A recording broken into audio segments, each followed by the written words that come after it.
Start करेंगे। अब अपन यहाँ पे अनसॉल्व्ड के बारे में बात करेंगे, ठीक है, अनसॉल्व्ड एक्सरसाइज के बारे में। तो पहला देखो क्वेश्चन है, ये क्वेश्चन है, ठीक है, अपन को दिया है सेपरेटेड है, ठीक है, कैपेसिटेंस और rate of change of potential पूछा है।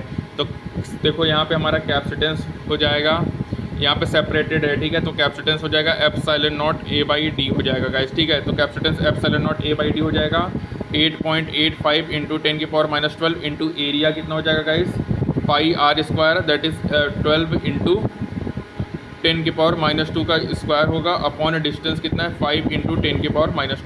तो यहाँ से कैपेसिटेंस फाइंड करेंगे गाइस, जो कि हो जाएगा 8 into 10⁻12 that is 8 pico farad हो जाएगा गाइस, ठीक है।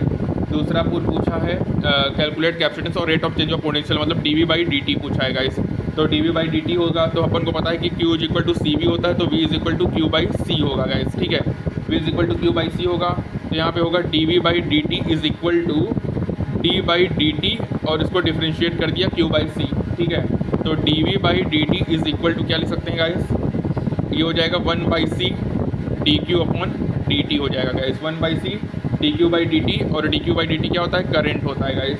तो हो जाएगा D V by D T is equal to I by C, ठीक है। तो आई की वैल्यू कितनी है गाइस, आई है 0.15, करंट कितना है गाइस 0.15 है, ठीक है, और कैपेसिटेंस कितना आया है गाइस, दैट इज़ 8 इंटू 10⁻12, ठीक है। तो 8 इंटू 10⁻12, तो यहाँ से D V by D T जो होगा गाइस वो आपका हो जाएगा 1.87 इंटू 10⁻10 वोल्ट हो जाएगा, ठीक है। तो ये हमारा वो आ गया, कैपेसिटेंस आ गया, rate of change of potential आ गया। अब अपन को बोला कि ऑब्टेन करो displacement current across the plate, ठीक है। तो अपन को पता है कि जो आई डी होता है गाइस वो आई सी के बराबर होगा, तो आई डी आई सी के बराबर होगा, दैट इज 0.15 एम्पियर होगा गाइस। सी पार्ट क्या कह रहा है, is Kirchhoff first rule valid at each plate of the capacitor, ठीक है। तो क्या किरचॉफ फर्स्ट रूल वैलिड है, तो yes yes, Kirchhoff first rule is valid, ठीक है, Kirchhoff first rule is valid है बिकॉज इक्वल करंट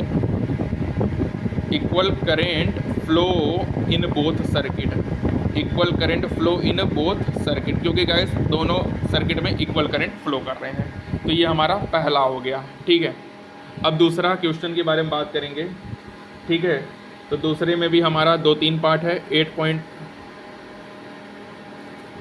अरे यार सॉरी गाइस, अब 8.2 की बात करेंगे। दूसरा ये वाला क्वेश्चन है, ठीक है, क्वेश्चन थोड़ा लंबा है गाइस, लेकिन चलो कोई ना।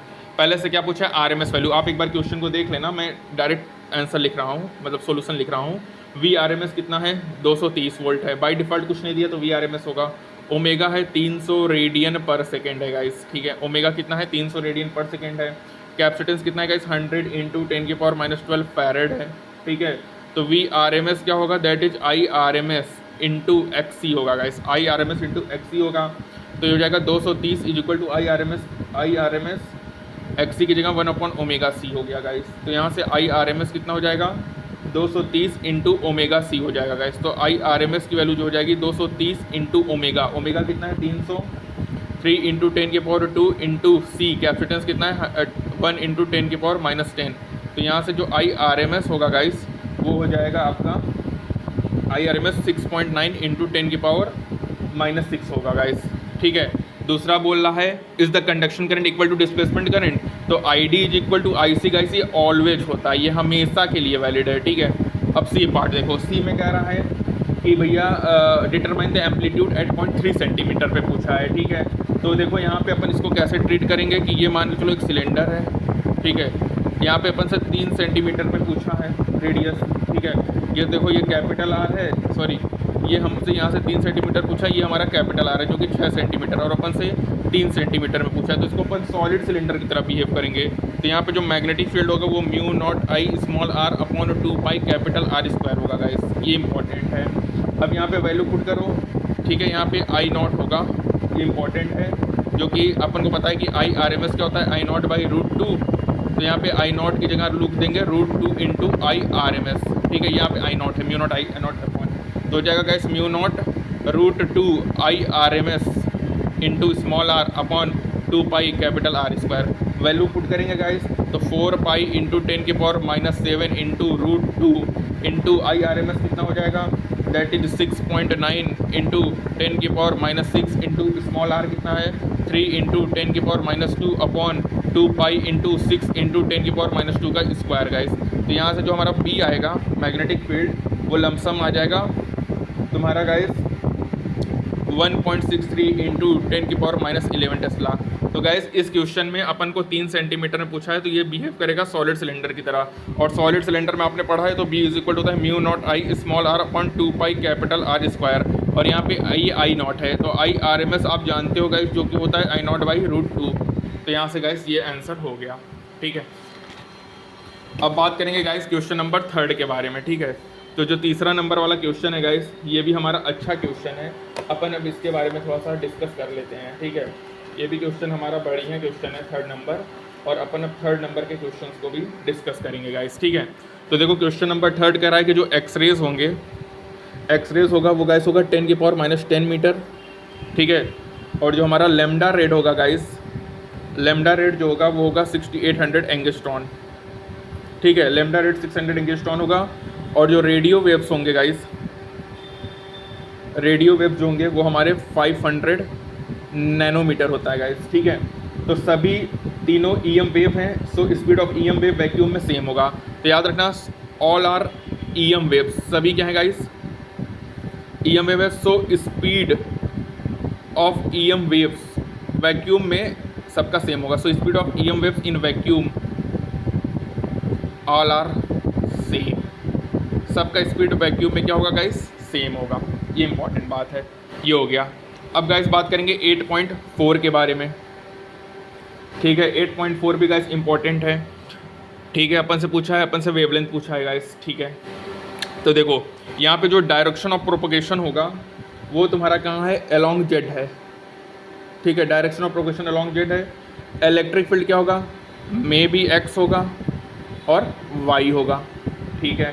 इसी तरह मैग्नेटिक फील्ड भी मे बी एक्स और वाई होगा, या तो एक्स एक्सिस पे हो या वाई एक्सिस पे होगा, ठीक है। अब वेलोसिटी इज इक्वल टू क्या होता है एन लेमडा, ठीक है। तो लेमडा क्या होगा V/n होगा। वेलोसिटी 3 इंटू 10 की पावर 8 अपॉन 30 इंटू 10 की पावर 6। फ्रीक्वेंसी गाइस दिया है, कितना दिया है क्वेश्चन नंबर 4 में 30 मेगाहर्ट्ज, तो 30 इंटू 10 की पावर 6। अपन से क्या पूछा था गाइस, वेवलेंथ पूछा था।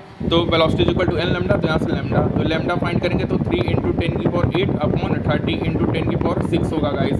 तो ये 10 हो गया, ये 10 की पावर, तो लेमडा हमारा कितना आ जाएगा 10 मीटर आ जाएगा गाइस। तो ये हमारा लेमडा आ गया 10 मीटर, ठीक है। तो कुछ नहीं क्वेश्चन था, क्वेश्चन में अपन को फ्रीक्वेंसी दिया है, अपन से वेवलेंथ पूछा है तो velocity equal to N lambda लगा दिया। अब अपन बात करेंगे गाइस क्वेश्चन नंबर 5 के बारे में। तो यहाँ पे क्या बोल रहा है कि रेडियो है, स्टेशन है, इतना से इतना हर्ट्ज है, अपन से कॉरस्पॉन्डिंग वेवलेंथ पूछा है, ठीक है। तो देखो गाइस 8.5 के बारे में बात करेंगे, ठीक है। तो पहला क्या है 7.5 इंटू 10 की पावर 7 हर्ट्ज दिया है, ठीक है। तो अपन से यहाँ से लेमडा 1 फाइंड कर लेंगे तो C1 अपॉन N1 होगा, तो लेमडा 1 हो जाएगा 3 इंटू 10 की पावर 8 अपॉन 7.5 इंटू 10 की पावर 6। तो यहाँ से लेमडा 1 कितना आ जाएगा गाइस, दैट इज अप्रॉक्स मान के चलो लेमडा 1 आ जाएगा 40 मीटर अगर आप इसको सॉल्व करोगे। लेमडा 2 की बात इसी तरह करेंगे तो कौन सा वेवलेंथ दिया है guys 12 megahertz, that is 12 into 10 की पावर 6 हर्ट्ज, ये हमारा फ्रीक्वेंसी दिया है, ठीक है। तो अपन को पता है lambda is equal to C/n होगा गाइस, तो 3 इंटू 10 की पावर 8 अपॉन 12 इंटू 10 की पावर 6, ये 1/4। इसको सॉल्व करेंगे गाइस तो आ जाएगा लेमडा 2 25 मीटर, ठीक है। लेमडा 2 25 मीटर आ गया, लेमडा 1 40 मीटर। तो यहाँ से अपन से रेंज पूछा है तो लेमडा 1 से लेमडा 2 कितना हो जाएगा गाइस 45 मीटर टू 25 मीटर, ठीक है। ये हमारा लेंथ हो जाएगा, that is range of wavelength हो जाएगा, क्या हो जाएगा रेंज ऑफ वेवलेंथ होगा, ठीक है। तो गाइस यहाँ पे ये हमारा क्वेश्चन डन हुआ जिसमें अपन ने इतना दिया है, अपन से कॉरस्पॉन्डिंग वेवलेंथ पूछा है, तो अपन ने दोनों का लैम्डा निकाला और अपन ने वेवलेंथ रेंज को बता दिया। तो ये हमारा फर्स्ट पार्ट है। Thank you.